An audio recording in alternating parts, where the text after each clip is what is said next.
How's the infertility treatment going? Oh, wait, you don't even have a partner anymore, so what's the point of doing infertility treatment? The one who said those terrible words at the company's anniversary party was my ex-husband Ken, who looked down on me for being infertile, had a child with his affair partner, and then dumped me out of the blue. That's a pretty harsh thing to say just because we broke up. Oh, is this the infamous infertile lady? Yeah, that's her. My ex-wife, who couldn't even fulfill her role as a woman. The two of them started laughing at me. If that's the attitude you're gonna take, then I've got something to say too. So, how are things going for you? How's work? Of course things are going great. After all, it's me we're talking about. Oh, really? That's great to hear. But you might not be able to say that after tomorrow. Huh? What do you mean? When I told my ex-husband the truth, his face turned pale. My name is Kelly Smith. I work for a cosmetics company. I married Ken when I was 32. It is considered a bit late by most people's standards. The main reason I didn't get married until I was 32 was probably because I was working too much. I started my current job when I graduated college at 22. Back then, I was desperate to be recognized quickly. I've always been competitive and had a much higher drive to improve than most people. I volunteered for big projects and worked hard. And that gave me the energy to live. I often traveled all over the country for work, had no time to play, and sometimes worked from morning till midnight without a break. It might sound like a terrible company, but I loved my job and never felt it was a burden. However, people around me would disguise their criticism as concern, saying things like, "You need to get married soon, or you won't be able to have kids. Do you really enjoy working so much, and a life dedicated to work doesn't sound fun?" Honestly, I was fed up. Everyone has their own values, so I'd rather be left alone, but if I argue back, I'll just get more nagging. Whenever this kind of talk came up, I would force a smile and quickly leave. Having poured most of my life into my work, I managed to get a decent position at a young age in the company.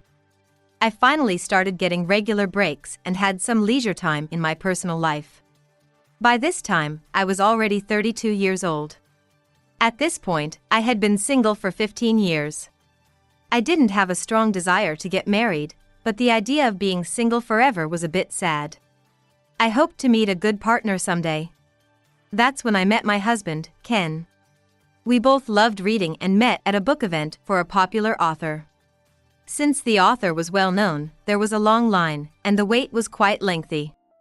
Ken, who was standing behind me, started talking to me out of boredom. "It's quite a wait, isn't it? Do you often come to these events?" "Yeah, it's been about 30 minutes. This is my first time egg.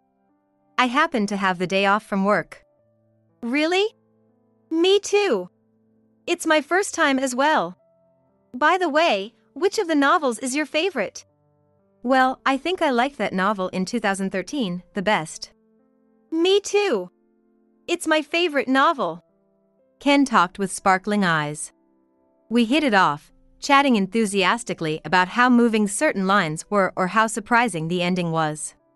While talking to Ken, my turn to get a signature came up quickly. As we were about to leave after getting our books signed, Ken said, "I had a great time talking with you today. If you don't mind, could I get your contact info?" Thinking it was fate, I gladly agreed, and we made plans to meet again. Our first date was filled with lively conversation, and I had a really fun time. As we went on more dates, I got to know Ken better. He was 5 years younger than me and worked in sales at a cosmetics company, just like me. However, he liked to keep work and private life separate, so he didn't want to talk much about work in his personal time. I felt the same way. It was nice that we had a shared hobby, and we had a lot in common, such as being only children and not having been in a relationship for a long time. I felt a sense of closeness with him. Gradually, I started feeling at ease around Ken. He had a bit of an airhead side and often forgot things, but I found that part of him endearing and cute, fitting for someone younger.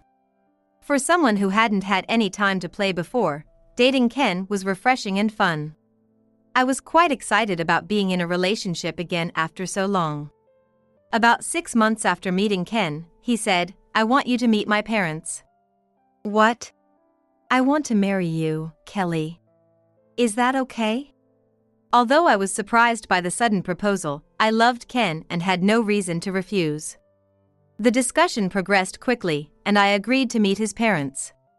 You're really beautiful. I never thought I'd see the day Ken would introduce a girlfriend. He must really like you. I'm happy to see Ken so happy. Please take care of him. Ken's kind parents showered me with compliments, making me feel both happy and embarrassed. Ken, looking proud, said, "She doesn't look 5 years older than me, right? She's a beauty." It might have sounded a bit rude, but I knew Ken meant it as a compliment. I was relieved that the meeting with his parents went smoothly. Life with Ken was peaceful and calm.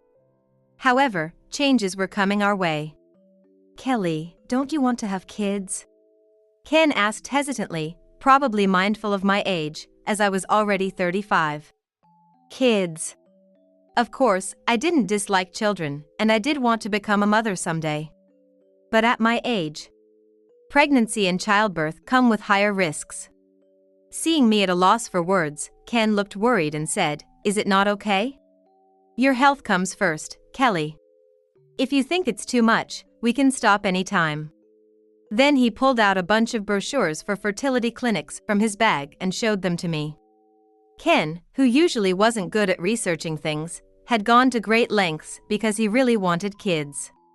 He had carefully selected the information with me in mind. Seeing my husband like this made me want to have our child for him too. That's how I started feeling. No, it's not bad. Yeah, let's start trying for a baby. Really? Thank you. Let's do our best. The next week, we went to the hospital and had thorough examinations. The results were to come later, with about a week in between. During that time, we were both a bit restless. Finally, the test results came in. I'm basically fine. They just said I need to get a rubella vaccination. I see. As for me, they said I have polycystic ovary syndrome. What's that? It means I have more eggs than most people, which makes ovulation and getting pregnant harder.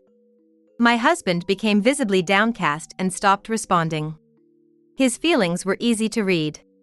Seeing him like that, I hurried to reassure him. Oh, but you know, they said a lot of people have this condition. With hormone treatment to make it easier to ovulate, we have a good chance of getting pregnant. Thank goodness. So, we'll start treatment from now on. I was a bit downcast hearing about my ovulation issues, but I was relieved to hear that pregnancy was still possible. So, we started hormone treatment and officially began trying for a baby.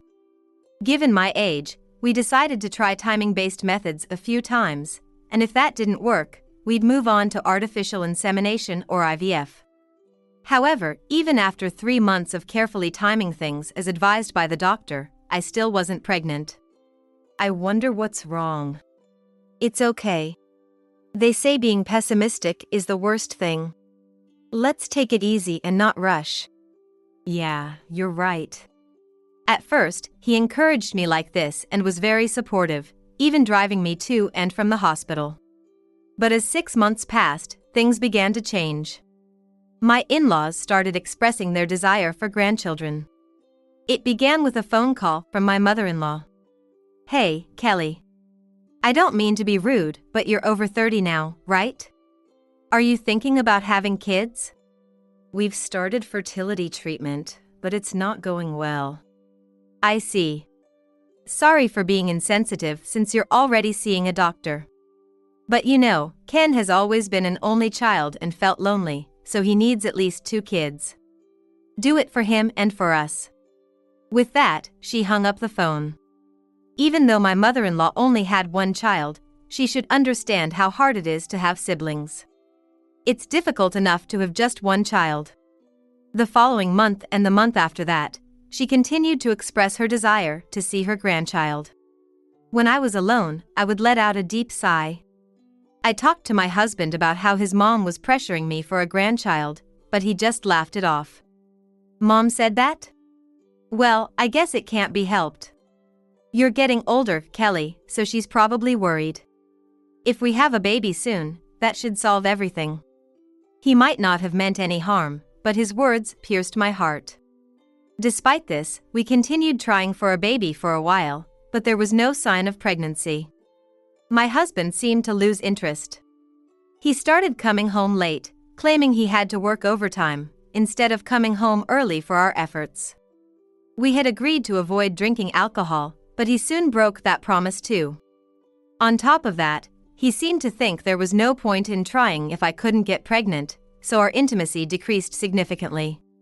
It became an environment where having a child was impossible, creating a vicious cycle. Still, I couldn't give up on having a child. I decided to do everything I could to prepare my body for pregnancy while waiting for my husband to cooperate again. I started drinking warm drinks every morning to warm my body, taking supplements, exercising moderately, and being careful with my diet. At the clinic, they gave me specific instructions on when to come, saying, "Come after your next period," so I kept up with my appointments alone. Then the doctor said, "I'd like to move to the next stage soon, so could you come with your husband next time?" I wondered if he would come with me. Feeling a bit anxious, I decided to talk to him. "Hey, Ken. The doctor wants to move to the next step and wants us both to come in for a discussion." The next step? The next step is artificial insemination. Your mom is also eager for a grandchild, and I'm getting older. We should follow the doctor's advice and start artificial insemination as soon as possible. Can you come to the hospital with me next time? Do I have to go too? That's such a hassle.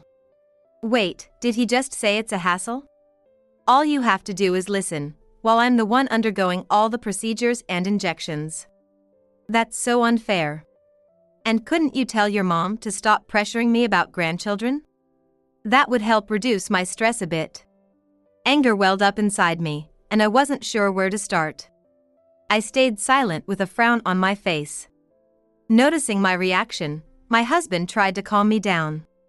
I was just joking, don't get mad. I'll think about the dates, okay? But days went by, and he didn't make any plans to go to the hospital. When I asked, "How about this day?" he always found an excuse to avoid it. "Do you really want a child? You seemed so eager before, so why are you suddenly refusing?" Feeling overwhelmed with anxiety, I realized I had to confront him directly. "Hey, are you planning to stop trying for a baby?" He crossed his arms in thought for a moment. "Well, yeah. Honestly, I'm too busy with work right now. I'm sorry, but can we stop trying for a baby for now?" I couldn't stay silent anymore. All the money we've spent on fertility treatments, all the pain I've endured, are we going to waste it all? Are we going to give up so soon? We don't have time to waste. I had so much to say. But I'm already 35. The older I get, the higher the risks for both pregnancy and childbirth. And your mom keeps calling me about having a grandchild. What am I supposed to do? I spoke quickly, my anger spilling over. "Kelly, you're just stressing too much. Ignore my mom. We're stopping this for now." Are we really stopping? After all the effort we've put in? It's not my fault, is it? If you weren't infertile, we'd have kids by now and my mom would be happy. As he started to walk away, I quickly called out, "Wait a minute." He turned around and said, "What's your problem? Are you that frustrated?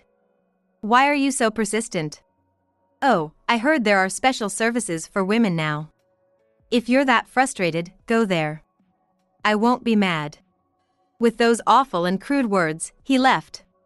Tears of frustration and anger rolled down my cheeks. With him talking like that, I couldn't bring up trying for a baby or children again. So, our attempts to conceive naturally came to an end. My mother-in-law kept calling, asking about grandchildren, but I dodged her questions and made excuses. Eventually, she stopped calling, probably realizing it was hopeless.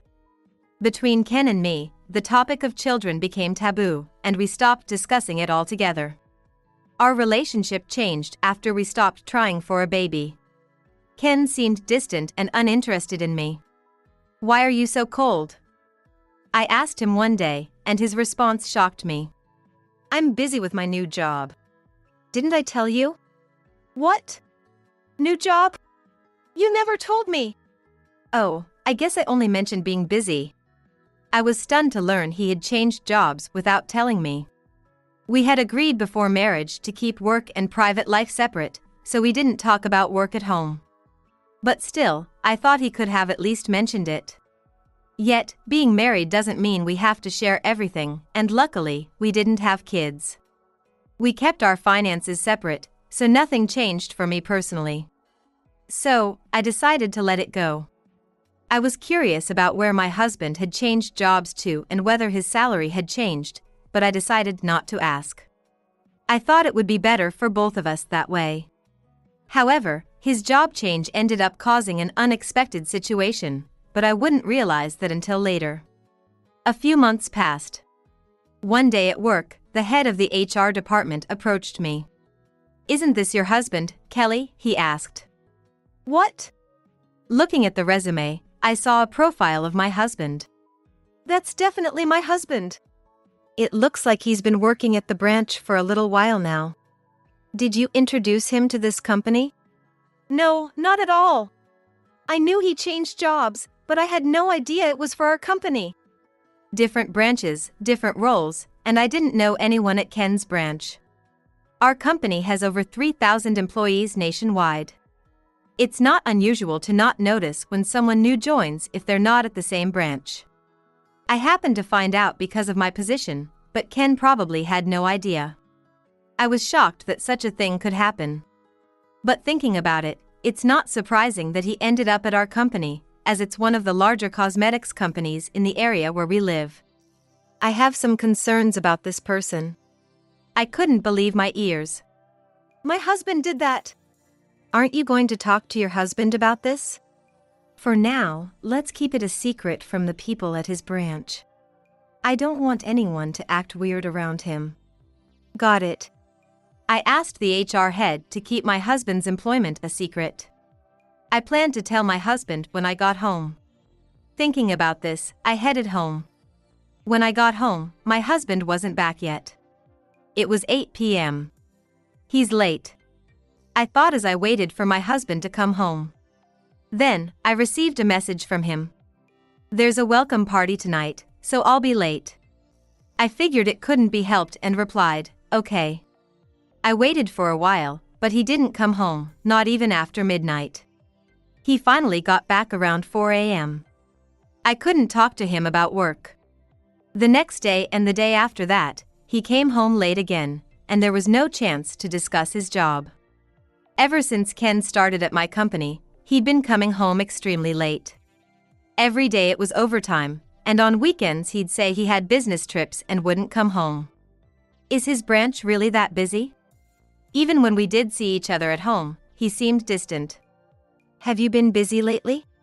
"Yeah, but what about dinner?" he responded, almost dismissively. His attitude was somewhat arrogant. When I tried to talk to him, he only gave me vague responses like yeah or oh. So, I couldn't bring up the subject of work. Then, one day, he called me, saying he wanted to talk. I was happy he initiated a conversation for the first time in a while, but judging by his expression, it wasn't going to be a pleasant one. "She's pregnant. I want a divorce." "What?" My mind went blank. "What do you mean?" "I got a girl at my new job pregnant. She's much younger and cuter than you. When I told my mom about her, she was thrilled, saying we'd probably have kids." Is this a joke? Even my mother-in-law knew? Is that why she stopped calling me so persistently? I had suspected something was off with his recent behavior, but I never imagined he was actually having an affair, and had a child with her within less than a year of changing jobs. "When did this start?" "About a month after I joined. She was a new hire, and since I was a mid-career hire, we started at the same time and hit it off. If he had been seeing her for a month after starting, it matched the timing when he told me to stop trying for a baby. I thought it was strange that he suddenly wanted to stop, especially since he had been so eager for kids. I was stunned into silence. Here, this is the divorce paper. Ken thrust the divorce papers at me. All right. Let's get divorced. Well, that's it. His condescending attitude was appalling. Honestly, I just wanted to get away from him as soon as possible. And so, our divorce was finalized without any issues. Our marriage ended so abruptly that it made me question what the past few years had been for.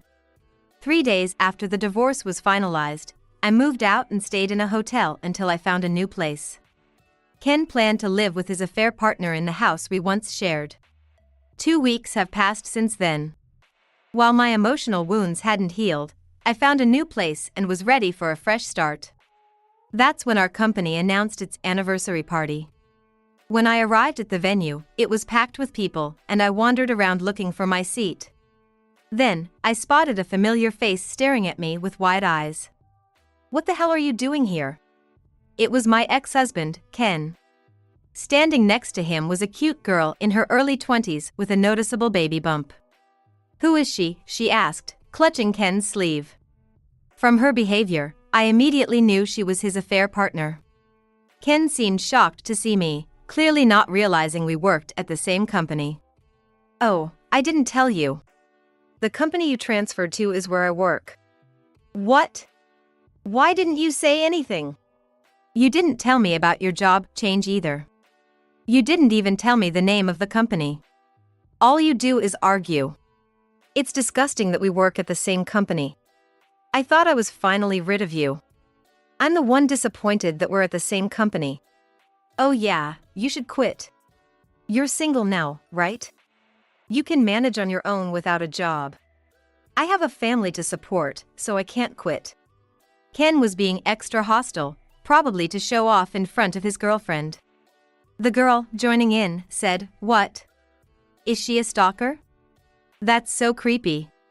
Seriously? I was working here first, so if anyone's a stalker, it's Ken." But I held my tongue. Clearly, Ken's girlfriend wasn't very bright.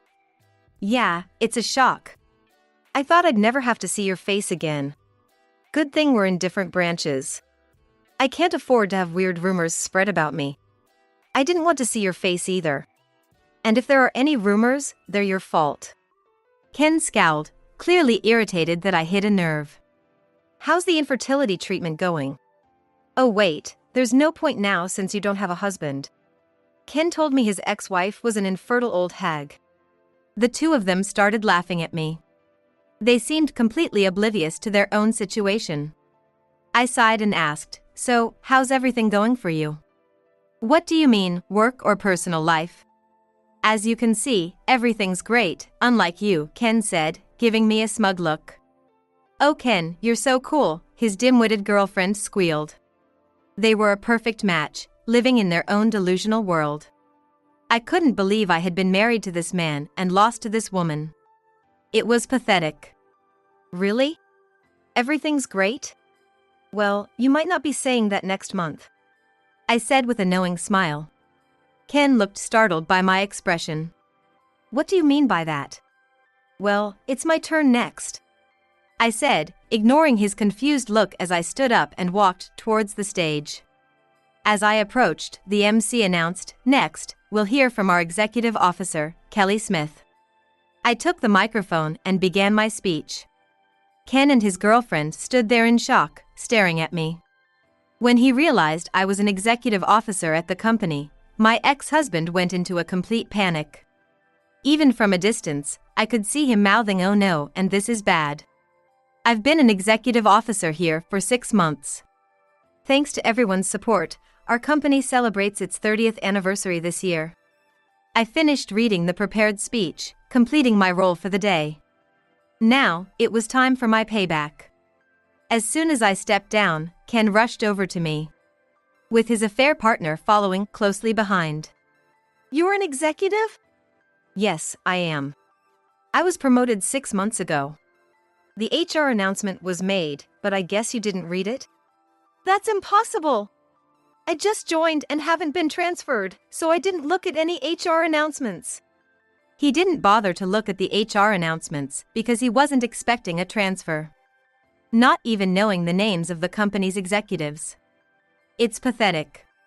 Well, you should start reading them from now on. You're being transferred. What? He looked at me, dumbfounded. Shortly after you joined, complaints about you started piling up. Many staff members at your branch have complained about you. What do you mean? Ken started stuttering, clearly realizing what he had done. Let me read some of the complaints. Let's see.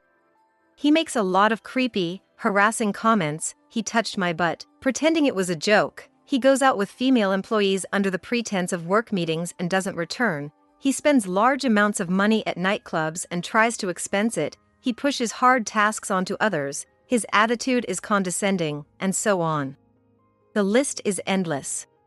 I read aloud from my phone, which had the details I received from the HR head. As he listened to the list of complaints, my ex-husband turned pale and started trembling. With all this information, I have no choice but to consider your punishment, right? Well, what? Ken, you did all that? His affair partner, who seemed clueless, looked shocked. Ken, trying to come up with excuses, stammered, well, that's why you're being transferred. Next month, you'll be working at our branch in South Korea. South Korea? This can't be happening. They were both visibly shaken by the news of the overseas transfer. Our South Korea branch is relatively new and involves a lot of hard work. Most of the staff there are locals, so without some proficiency in Korean, it would be difficult to communicate. Everyone at the company knows this. But given that Ken didn't even bother to know the names of the executives, it's doubtful he knew about this either. It's essentially a demotion. However, if he works hard and proves himself, there's a chance for promotion. It's high risk, high reward. But for Ken, who has a baby on the way, it's a tough situation. It's true. Work hard over there. Please, we were married. You're an executive, right? Can't you do something? With your power, you can change this. Please, I'm begging you. I'll apologize for everything. You know we're having a baby. Please, forgive Ken. I can't raise the child alone. Contrary to their earlier arrogance, both Ken and his affair partner were now pleading with tears in their eyes. But no amount of apologizing would make me forgive them. Had they not treated me so horribly today, I might have reconsidered for the sake of their child. But after their behavior, I was resolved not to change my decision. I've thought about this a lot. Ken betrayed me, and I wasn't sure if I should forgive him. But considering the child, I wanted to find a different solution. But now, you've made my decision easy. Thanks for helping me make up my mind. This can't be happening. Ken collapsed, unable to stand any longer. Ignoring their pleas, I walked away. Eventually, the announcement of Ken's transfer to the South Korea branch was made official. Ken struggled with the decision but ultimately decided to resign. He couldn't leave his new wife and unborn child behind. So, despite his recent job change, Ken ended up quitting and becoming unemployed. He moved into a shabby house and took on multiple part-time jobs to make ends meet. As for me, my work is my new love. While I hope to find romance again someday, I don't see that happening anytime soon. But for now, I enjoy being immersed